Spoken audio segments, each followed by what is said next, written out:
A Petrone le gustó el Hotel Cervantes por razones que hubieran desagradado a otros. Era un hotel sombrío, tranquilo, casi desierto. Un conocido del momento se lo recomendó cuando cruzaba el río en el vapor de la carrera, diciéndole que estaba en la zona céntrica de Montevideo. Petrone aceptó una habitación con baño en el segundo piso, que daba directamente a la sala de recepción. Por el tablero de llaves en la portería supo que había poca gente en el hotel, las llaves estaban unidas a unos pesados discos de bronce con el número de habitación. Inocente recurso de la gerencia para impedir que los clientes se las echaran al bolsillo. El ascensor dejaba frente a la recepción, donde había un mostrador con los diarios del día y el tablero telefónico. Le bastaba caminar unos metros para llegar a la habitación. El agua salía hirviendo, y eso compensaba la falta de sol y de aire. En la habitación había una pequeña ventana que daba a la azotea del cine contiguo, a veces una paloma se paseaba por ahí. El cuarto de baño tenía una ventana más grande, que se abría tristemente a un muro y a un lejano pedazo de cielo,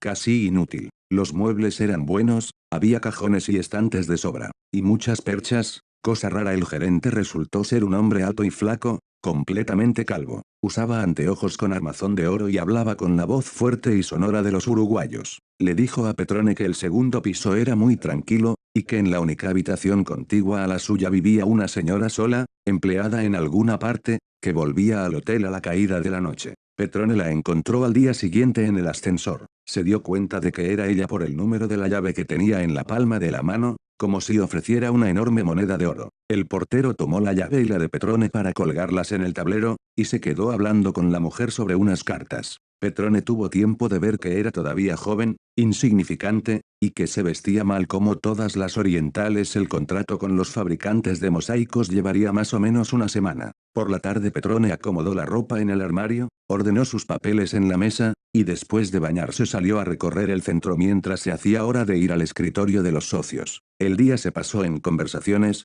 cortadas por un copetín en Pocitos y una cena en casa del socio principal. Cuando lo dejaron en el hotel era más de la una. Cansado, se acostó y se durmió enseguida. Al despertarse eran casi las 9, y en esos primeros minutos en que todavía quedan las sobres de la noche y del sueño, pensó que en algún momento lo había fastidiado el llanto de una criatura. Antes de salir charló con el empleado que atendía la recepción y que hablaba con acentillo alemán.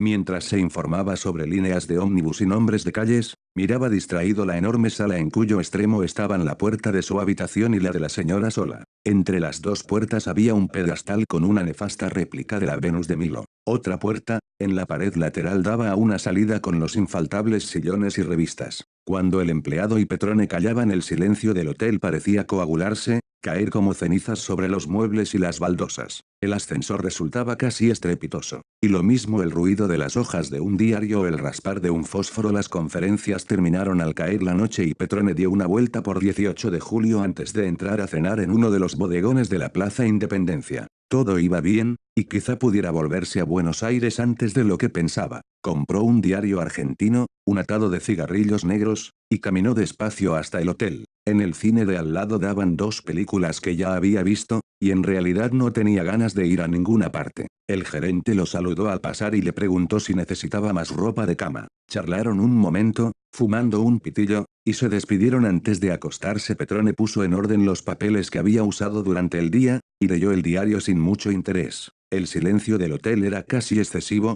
y el ruido de uno que otro tranvía que bajaba por la calle Soriano no hacía más que pausarlo, fortalecerlo para un nuevo intervalo. Sin inquietud pero con alguna impaciencia, tiró el diario al canasto y se desvistió mientras se miraba distraído en el espejo del armario. Era un armario ya viejo, y lo habían adosado a una puerta que daba a la habitación contigua. A Petrone lo sorprendió descubrir la puerta que se le había escapado en su primera inspección del cuarto. Al principio había supuesto que el edificio estaba destinado a hotel, pero ahora se daba cuenta de que pasaba lo que en tantos hoteles modestos, instalados en antiguas casas de escritorios o de familia. Pensándolo bien, en casi todos los hoteles que había conocido en su vida, y eran muchos, las habitaciones tenían alguna puerta condenada, a veces a la vista pero casi siempre con un ropero, una mesa o un perchero delante, que como en este caso les daba una cierta ambigüedad, un avergonzado deseo de disimular su existencia como una mujer que cree taparse poniéndose las manos en el vientre o los senos. La puerta estaba ahí. De todos modos, sobresaliendo del nivel del armario.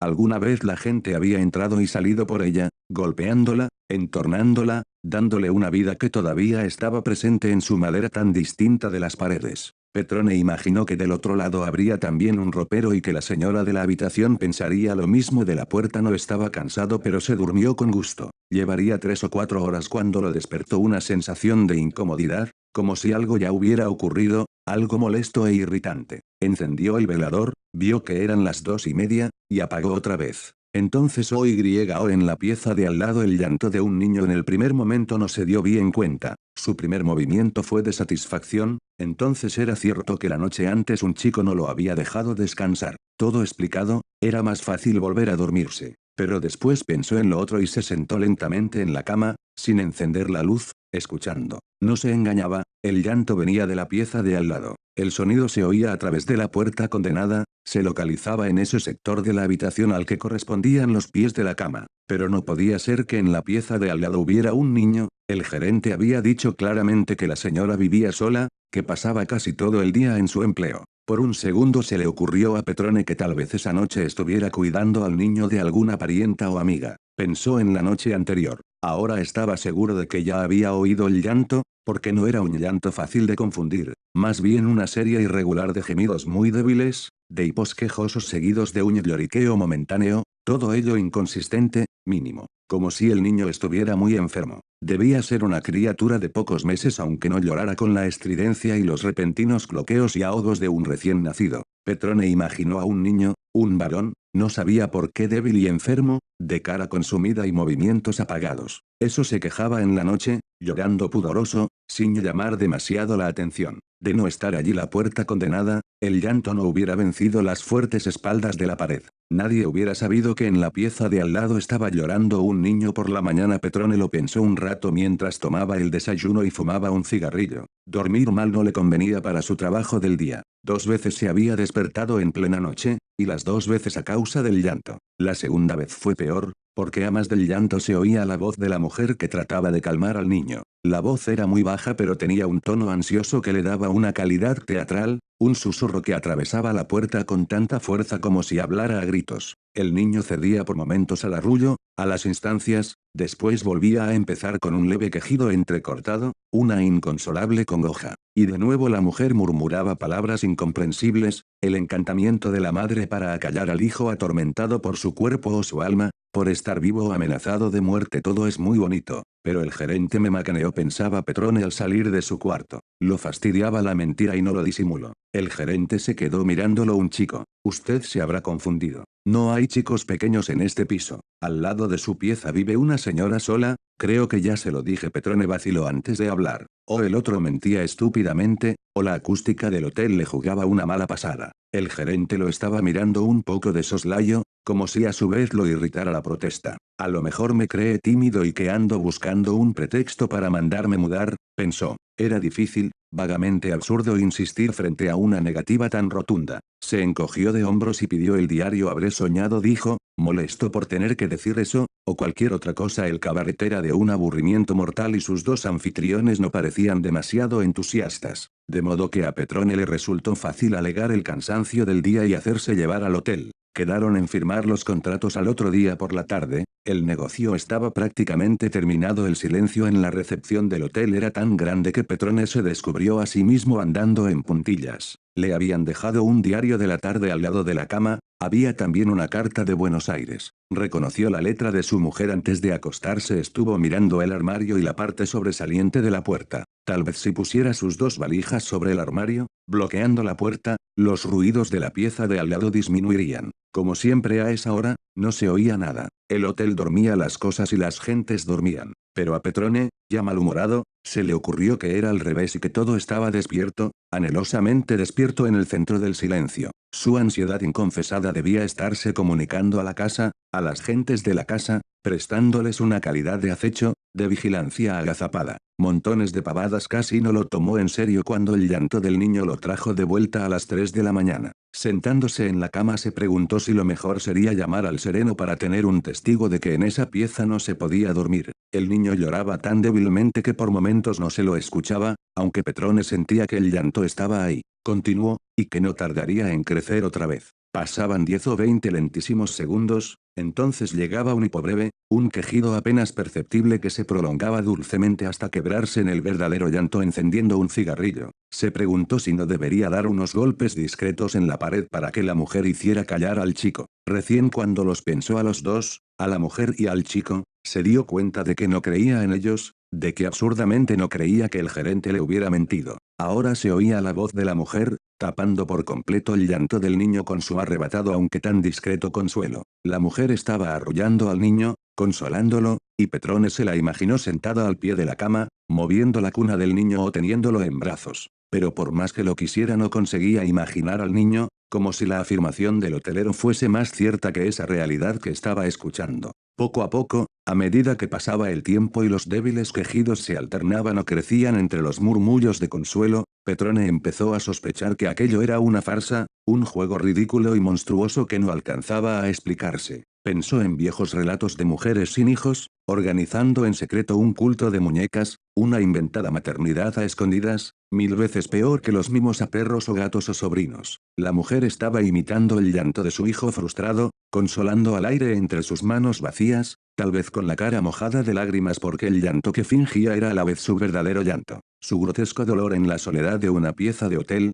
protegida por la indiferencia y por la madrugada encendiendo el velador, incapaz de volver a dormirse, Petrone se preguntó qué iba a hacer. Su mal humor era maligno, se contagiaba de ese ambiente donde de repente todo se le antojaba trucado, hueco, falso, el silencio, el llanto, el arrullo, lo único real de esa hora entre noche y día y que lo engañaba con su mentira insoportable. Golpear en la pared le pareció demasiado poco. No estaba completamente despierto aunque le hubiera sido imposible dormirse, sin saber bien cómo, se encontró moviendo poco a poco el armario hasta dejar al descubierto la puerta polvorienta y sucia. En pijama y descalzo, se pegó a ella como un ciempiés, y acercando la boca a las tablas de pino empezó a imitar en falsete, imperceptiblemente, un quejido como el que venía del otro lado. Subió de tono, gimió, sollozó. Del otro lado se hizo un silencio que habría de durar toda la noche, pero en el instante que lo precedió, Petrone pudo oír que la mujer corría por la habitación con un chicotear de pantuflas, lanzando un grito seco e instantáneo.